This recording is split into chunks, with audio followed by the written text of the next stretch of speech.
Welcome to Corporate Cafecito, a podcast based on professional development, career growth, and respecting our cultural identity.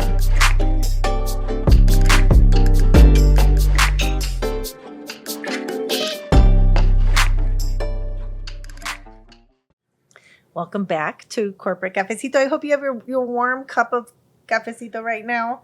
Café con leche for me today. If you are in the Chicagoland area, you'll be hearing this episode during winter, so it's cold, so stay warm out there. But I am Nayeli Suarez-Guess. And I am Carlos Butler-Vale.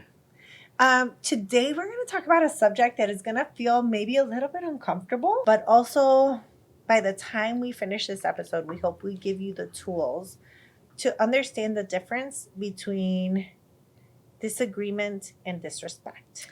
So this is such an interesting topic, and it's so layered, by the way. So layered. In so many ways. I when we were talking about this topic, I think I got really excited. You could probably see it in my face.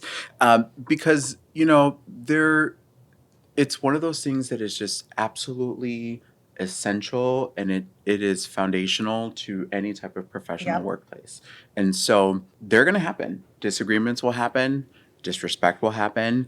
We obviously want to talk and provide people the tools to be able to really think about, how do we make sure that we are seen as, and by the way, there could be negative connotations to both. So let's be clear. Let's start there, right? Because I think generally we feel that in an environment where we're in a professional environment, we have to be more agreeable and we can't really disagree. I'm one of those people who loves to question things. And I don't question for the sake of questioning, but I question to understand. And sometimes that can feel like a little bit of disagreement. And depending on who it is and their perspective, which we'll also talk about, it could potentially be construed as disrespect. And so what is going to be really important as we go through this topic is to make sure that we're really sort of piecing both of these things out. And then obviously as we go through that, make sure that, again, we're giving folks the tools to be able to recognize even when something goes from, say, a healthy disagreement to potentially disrespect. And of course, how do we potentially navigate through those, what can potentially feel like landmines? My dad would always say, and still says, el que se enoja pierde. And I always think about that when, you get into a disagreement, because we could have a disagreement, but now if there is like anger felt, now we're going into the danger zone, which is now it could get heated. Now we may say things that are offensive. Yeah. Right? A disagreement, like we could disagree. We could talk about facts. We could talk about, case studies, examples of when things have worked and haven't worked. Those are good ways to disagree. There's also times when we have to disagree in a way where it's like, I am the primary decision maker. Running my business, I would say, I'll give you a very, very concrete example. My team wanted to wash our vans. And I said, we can't wash our vans here. And they said, oh, why not, blah, blah. And I was like, because we would have to collect the water that comes down because we were near a creek. And then, the EPA would require us to do this, blah, blah. And even though I had the facts and I was a decision maker, I was very challenged. And I was saying, like, I understand we need to get these washed. It's not going to happen this way. Sure. And sometimes sometimes I think like, well, maybe they didn't have all the information or they didn't understand. So I tried to explain, but there was still hurt feelings that someone had proposed something that they thought was a great idea, that was cost savings, that was going to do good for just even morale. And I shot it down. Sure. And I was like, no, it's just I have more information than you. And I think a lot of times we feel disrespect when we've done all the research and we've planned and we come up with an idea, but someone may know more than us or have done it before or whatnot. And like, we feel like we've been shot down and we put a lot of work. And so that's where we may take that disrespect a little close to heart. Yeah. I can in an instant think of at least 10 different examples where something went from being a business decision to feeling like it was personal. And in some cases, it was. Let's call it what it is. There, as much as we would love for everyone to be a cheerleader and as much as we would love for everyone to be a supporter, uh, there are some people who, no matter what, will say no. Um, Sometimes it's important to have those naysayers in the room. Sometimes there are ways to be able to navigate. If you know that there's someone that you have that is typically that person that's going to be in the room that is going to object to something, or has in the past maybe made things feel a little bit more personal than business, and which we'll get into obviously as we go along. But the reality is that I like to think about the good in people. And so for the most part, I feel, and I love what you were saying, that people typically come at it well intended, but it can very easily sort of transition. And one of the things that, as you and I were talking about this, that I think is important for us to think about is the fact that as Latinos, as Hispanics, as Latins, when we, people generally, I think, always have biases and stereotypes. And again, not all biases are bad, but they're shortcuts. We sort of want to make decisions quickly. We go from one place to the next. But I think about the fact that there are sometimes I walk into a room, and just by the very simple nature that I am a man, a cisgender man, that presents a certain level of privilege. At the same time, I think about the fact that when I am, because of my ethnicity, there are sometimes biases that people might have. As a Puerto Rican, we tend to be very passionate. And so sometimes if I'm disagreeing, that could immediately how we disagree be perceived as disrespect. And again, that's where it starts to get a little personal. So if, again, we started talking about the fact that this stuff is layered. I've heard about, and there's plenty of research out there that shows that women, in comparison to men, often get labeled as one thing versus another. And so as aggressive or bitchy or stubborn or all of these other things, when if you're comparing apples to apples, it's really sort of the same. And so as we think about how this is applicable for our listeners, we're not going to have all the answers necessarily today, but if we can at least get us to start thinking about the fact that part of this for us is, what homework do we need to do to make sure that we're really well prepared in those situations so that it is not a detraction from the work, right? Because you could be disagreeing for really great reasons. And at the end of the day, it may not be personal. It may be you just disagreeing about something that is a business decision. It could be that your boss even said, I need you to be the devil's advocate in the room. And yet for some reason that ends up sort of turning on its head. And so, very layered and very complex. I want to address disrespect. Yeah. So, and I will say this till I'm blue in the face, like, respect is not a workplace word. It's not. Respect is something we feel. It's a personal emotion. What's disrespectful to me may not be disrespectful to you. True. And, so, and understanding who we respect, right? And what defines respect, right? Like, what are some attributes that you think about? When I think about respect, I think about like people who value differing opinions. I think about people who let other people speak. I think about people who are kind. I think about, those things. But, we talk about this. I love this example, but like, when we've gone to Mexico and, my dad's like, make sure the kids hug and kiss everybody. And my kid doesn't want to. And so, and my dad's like, that's disrespectful. And I said, to whom? To my son, that you want him to do this even though he doesn't want to do it? Or to my aunts? And then understanding like who I want to disrespect, right? Because it's not disrespectful for him to not hug and kiss them. Sure. That's not, but to my dad, that is a sign of respect. But to me, it is not, right? We can wave and that be fine. You could do a handshake and that be okay.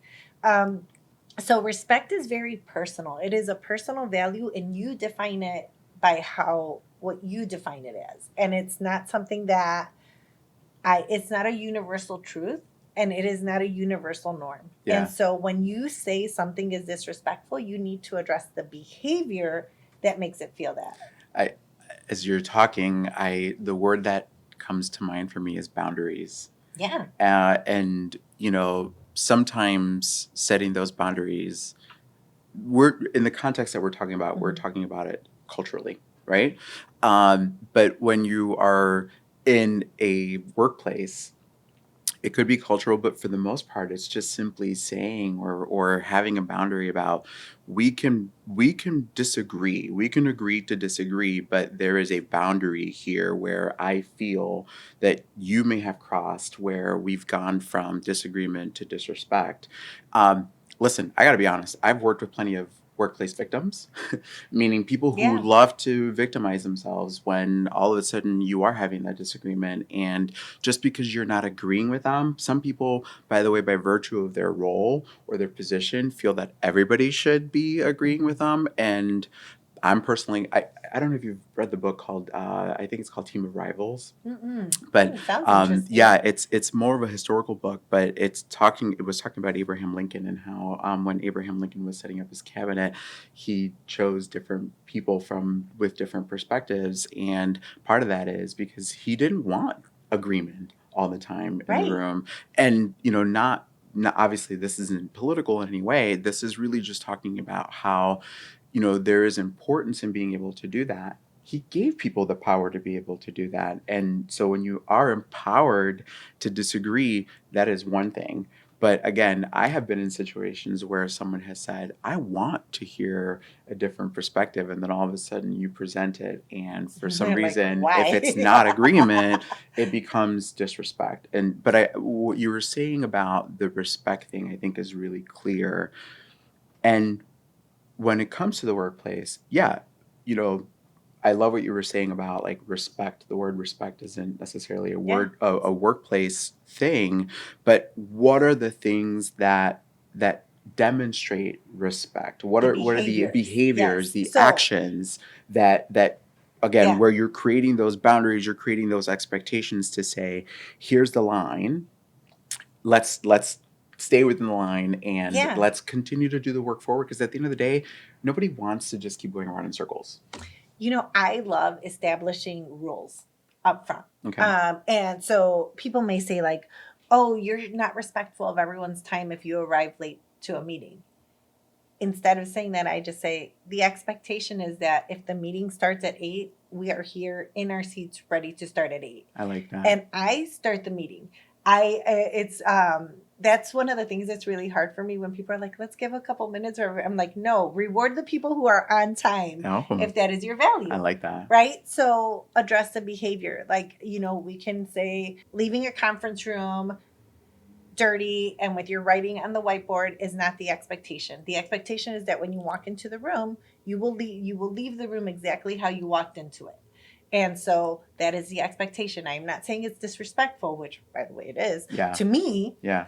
But I'm establishing what behaviors are not allowed. Yeah. I had a boss yell at me one time when I was in my cubicle, and I told her, I was like, take a breath and please leave my cubicle.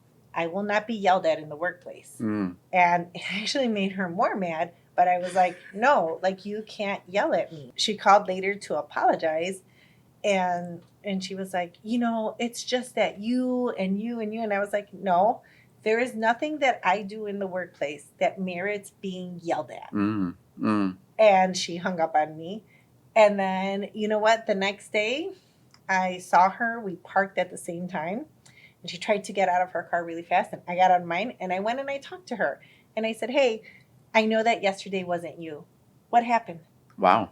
Because I was not expecting that. 95% of the time, she was an amazing boss. Huh. So if 5% of the time she's going to lose it, I'm going to help her. Wow. And I think that at times when we see people who are frustrated, and I use this even with my marriage, but like when one person's angry, the best thing you could do is say, how can I help you? Yeah. And guess what that disagreement's going to do?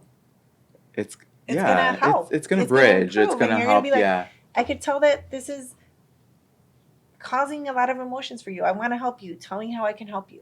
So as I'm listening to you speak and I'm thinking about our listeners, one of the things that I think comes up for me, that comes to mind is the fact that we obviously have a really broad range of listeners. We have people who are people managers. We have people who are individual contributors. We have people who are executives. We have people who are near retirement, people who are just getting into the workplace. And college, when I think, so I want to go back a little bit and talk about how do we manage disagreement? And then I want to turn us to how do we manage disrespect? Yeah. Because I do think that, and again, we're not going to be able to cover all of those personas.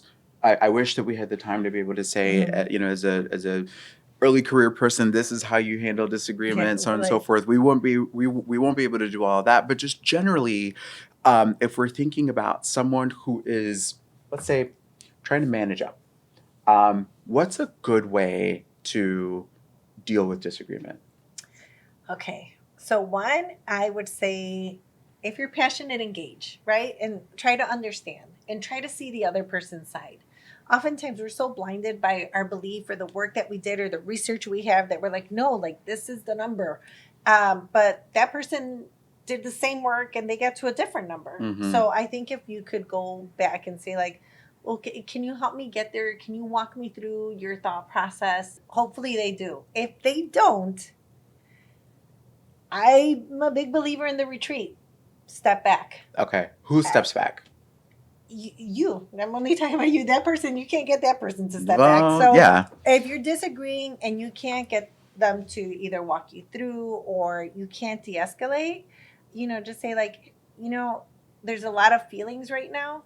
I'd like to take a break. And so I think we should come back to this conversation later. Okay. And if they say like, no, we need to get through it right now, I would say, okay, I just need the emotions to come down a little bit because it's sure feeling a little aggressive. Yeah. I love your point about reframing, because I do think sometimes people need to hear themselves, or I will often ask, okay, is there something I'm missing? Or, what am I missing? Because actually, and I like that question even better because it's easy to give a yes or no answer. It's harder for you to be able to say, to answer truthfully and say, I feel like you're missing X or I feel like you're missing Y. Because you're right. Sometimes in the middle of a disagreement, it's very easy to talk past each other. When you are managing up, that can be really tricky because these are the people who are maybe writing your review. These could also be the people who maybe not necessarily be giving you your review, and which I know that we talked about in a previous episode, but they could be influential. Yeah. And they could be the ones that could be providing maybe the feedback on the 360 that your supervisor is, running around and asking for when they're putting this feedback together. And so, I think sometimes just kind of, reframing and trying to figure out or retreat. Reframe, retreat. Yeah. And that reframing could be a good way to quote retreat. Yeah. I will exit a conversation. I have no problem to say, you know what, like we have a lot of emotions. Why don't we take a little break and maybe go eat something? Yeah. I do think a lot of times if I know someone is very contradictory in meetings, I may set up a 30-minute meeting before the meeting with them just to walk them through it. Yeah. So I can anticipate the areas or like calm them or explain to them when it's just one-on-one and make sure that I have their buy-in. Yeah. Sometimes, you know what, like we're doing this from the point of the me disagree, but like if I'm the person they're disagreeing with, I try to explain like how I got there. Yeah. I think it's also really important to say like this wasn't personal. Mm-hmm. And oftentimes when I'm going into my reviews, or when I used to go into my reviews, I would walk in and I would tell myself like, this is not personal. This is a work performance and I am paid to do a job. And so the goal is to make me better. And by the way, even as an executive coach, your feedback that you're getting from your clients are your reviews. Yes. So, we're all constantly reviewed. Yeah, we are always getting reviewed. So I think that's really good. I think, if we flip that and you're the person managing down, so to speak, and you're asking for input, and you may not necessarily be liking what you're hearing. I do think I'm not a lover of the meeting before the meeting necessarily, because I do think that sometimes that can get out of hand in a corporate setting, but it's important. You talked about this. It's an expectation setting. It's we're walking in here. I want to hear these three things, or I want to hear about these four things, and I want to walk away with X. That can actually really help get to a place. And sometimes if you invite that disagreement before the meeting, nowadays there's so much technology that we can work asynchronously. And so, put out a survey. Send out a quick 3-question, What do you want to get out of thing. this? What do you want to get out of this? Or if we have to choose between these four things, what things are we, thinking about? So you start to get some of that a little bit more in advance, and you're not necessarily kind of doing it in a place where you're hearing maybe information for the first time, and you're not in a place where you can necessarily process it. So, if it's cool with you, I would love to talk a little bit about the disrespect part of it, because I do think, quite frankly, I've seen some careers be made or broken by not only how they disagree, but how they handle disagreement. And so I'm sure you have too. So let's talk a little bit about, let's do it again, right? If you are a person that's managing up, and things have gone from disagreement to disrespect, what's a good way to handle that? Of course, retreat is always an option, but feels like it goes a little bit further than that too. So I'm managing up, right? So this would be to my boss, my superiors. Well, you know what? One, I try to have all my data. Okay. Right. I don't like going in blind. I'm going in for battle. So I remember when I used to meet with the president of sales, I would come in and he would be like, "Why do you always bring a presentation with you?" And it would just be like for our mentorship meeting. And I was like, "Look, because I want to walk through what I'm working on, where my team is, where I need help, and the things I feel I'm not doing well." And I was like, and then, and it would be so helpful, because then he would, like they would say, I remember one time I got told, like, your skin's not thick enough.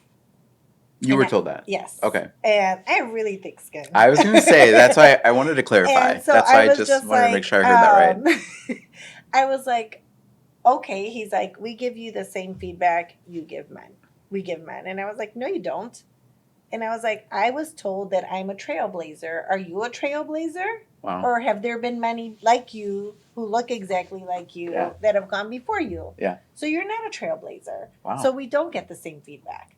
And so I try to bring everything down to fact. But there were times when when I challenged and I said, I don't believe the feedback I'm getting is appropriate. Sure. Fair. Yeah. Consistent.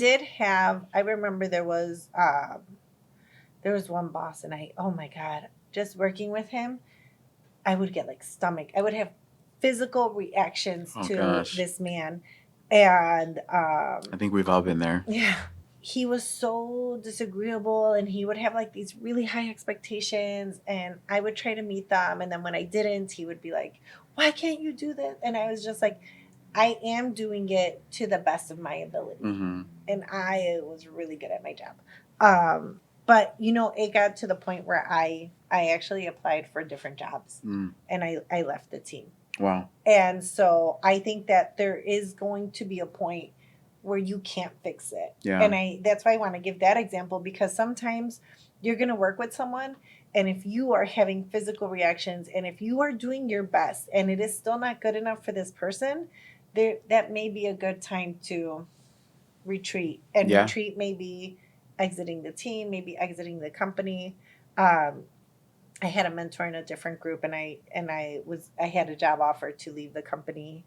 And I remember he told me, don't do it. Like, there's a plan to get you out. We know what the situation you're in. Which told me other people saw it too. Yeah. And someone knew to take care of me. So there was validation. Yeah. I think one piece of advice that I would give to people now, just turning it over to the person managing others, um, we tend to overestimate our ability to listen, our ability to take feedback, our ability to create safe spaces. I've seen it in so many different workplaces where people will say, I have an open door policy. I want dissension. I want disagreement. And then people actually provide it. And, they tend to really take it personally, Yeah. even if it isn't. And I can see, we talked about in a previous episode how growth can feel like pain sometimes. And I think that's one of those connection points where if you are the supervisor, if you're one of the leaders in the organization, there does come a point maybe where we start to go into echo chambers and maybe not necessarily realize that we're surrounding ourselves by yes people. So when that disagreement is there, it can feel potentially sometimes like disrespect. Now, there are good ways to address things and there are bad ways to address things. So let's just be really clear about that. But I would say that if there's a piece of feedback that I could provide for folks is, especially if you're the person that is in a leadership position and you are the one that is disagreeing, it's very easy for it to fall into disrespect territory without you even noticing or without you even realizing. And so, one of the things that I have tried to do is to put myself back in their shoes and remember how nerve wracking and how labor intensive it was, to your point, to just get to a decision or to get to a place of comfortability where you can be vulnerable and share what it is that you really want to or think is right based on what you know, right? So really, really think about, is there a dissonance between what you're saying, what is coming out of your mouth about what kinds of engagement you want from others and how you're reacting? Because more often than not, just by the sheer nature of the fact that you are in a leadership position, if you're the person receiving it, it can very much feel personal and it can potentially much more quickly, I think, get to that point of potential disrespect. I think as a leader, when I've had people disagree with me, which is often, I love. Yeah. Like I actually call them just brainstorming sessions. Like I think we should do it this way. What's going to work and not work if we try it this way? I think there's a certain arrogance if you're a leader and you think you know it all. Yeah. And so I love disagreement. I encourage it, and Yeah. I think it's the only way I will get smarter. Yeah. And the team will get better. When people feel challenged, though, I remember someone was upset. Like people would always be upset, well, you don't know this and you don't know this, and as a leader, I would make sure that I knew how to do every job on our team. Not because I had to, but because I needed to know what skill set was required or what was needed or why something would or wouldn't work.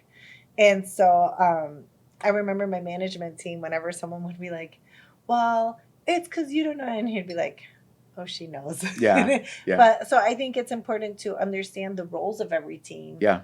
of everyone on your team or who you're working with, and also understand like how hard things can be. Yeah. And give grace for when people are onboarding. I think the worst thing we do as leaders is one, expect a yes team, and then punish disagreements. And the more how you react to a disagreement will dictate how your team will reverberate. It is reverberating and compounding, and that can be a good thing or it can be a bad thing. Yeah. And so, it's a decision we have to make. Obviously, ideally, we would like for that to be a good thing. We would like for it to compound in a good way. But yeah, it goes back to, it takes a long time to build trust and it takes a second to lose it. And so, thinking about just the vulnerability element.